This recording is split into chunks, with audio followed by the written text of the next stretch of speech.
বিৰাট গণতান্ত্ৰিক সংগ্ৰাম এটো সমগ্ৰ বিশ্বত ব্যাপী গৈছে। পূব নাগালেণ্ডৰ খিলঞ্জীয়া জনগোষ্ঠীৰ গণতান্ত্ৰিক সংগ্ৰাম এটা বৰ গুৰুত্বপূৰ্ণ কথা। তেওঁলোকে 19 এপ্ৰিলৰ দিনা তেওঁলোকৰ যি সংসদীয় নিৰ্বাচন আছিল এই নিৰ্বাচন তেওঁলোকে বৰ্জন কৰিছে আৰু অতি শান্তিপূৰ্ণভাৱে প্ৰায় 4 লাখ খিলঞ্জীয়া জনগণ মানে নগা পূব নাগালেণ্ডৰ 6খন জিলাৰ আৰু তেওঁলোকে ইষ্টাৰ্ণ নাগালেণ্ড পিপুলছ অৰ্গেনাইজেশ্যনৰ নেতৃত্বত এই সংগ্ৰাম কৰিছিল।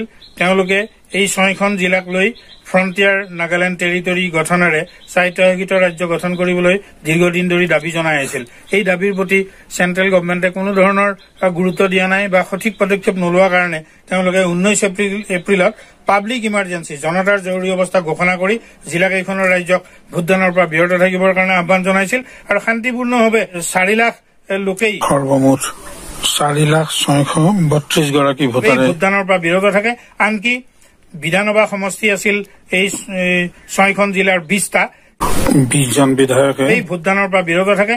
6 ডিষ্ট্ৰিক্ট অফ ইষ্টাৰ্ণ নাগালেণ্ড আৰ কিফ্ৰি, লংলং, মন, নকল, সামাতৰ এণ্ড টুৱেনচাং। এই নাগালেণ্ডৰ এই 16খন জিলাৰ 6খন জিলাৰ খিলঞ্জীয়া জনগণে এই গণতান্ত্ৰিক আন্দোলনত এটোপাল তেজ ক্ষয় নকৰাকৈ আৰু অতি শান্তিপূৰ্ণভাৱে কাৰ্যকৰী কৰি প্ৰমাণ কৰি দেখুৱালে যে গণতান্ত্ৰিকভাৱে ৰাইজে নিজৰ যি অধিকাৰ এই অধিকাৰ সাব্যস্ত কৰিব পাৰে। গতিকে এইটো এটা অসমৰ খিলঞ্জীয়া জনগণে যি আমাৰ হিত অধিকাৰ মৰ্যাদা ঘূৰাই আনিবৰ কাৰণে আমি সেই ধৰণৰ গণতান্ত্ৰিক আন্দোলনৰ জৰিয়তে আমি আগবাঢ়ি যাব পাৰো।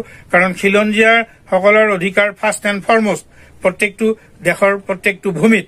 গতিকে আজি আমাৰ খিলঞ্জীয়াসকলে আমি যি ধৰণে নিজৰ অধিকাৰৰ পৰা বঞ্চিত হৈছো, চাকৰি বাকৰি ব্যৱসায় বাণিজ্য, আজি আমাৰ দিছপুৰত খিলঞ্জীয়া বিভিন্ন জনগোষ্ঠীৰ আমাৰ প্ৰতিনিধি নাই, কিন্তু বিদেশী আৰু বহিৰাগত মূলৰ প্ৰতিনিধি দপদপাই আছে।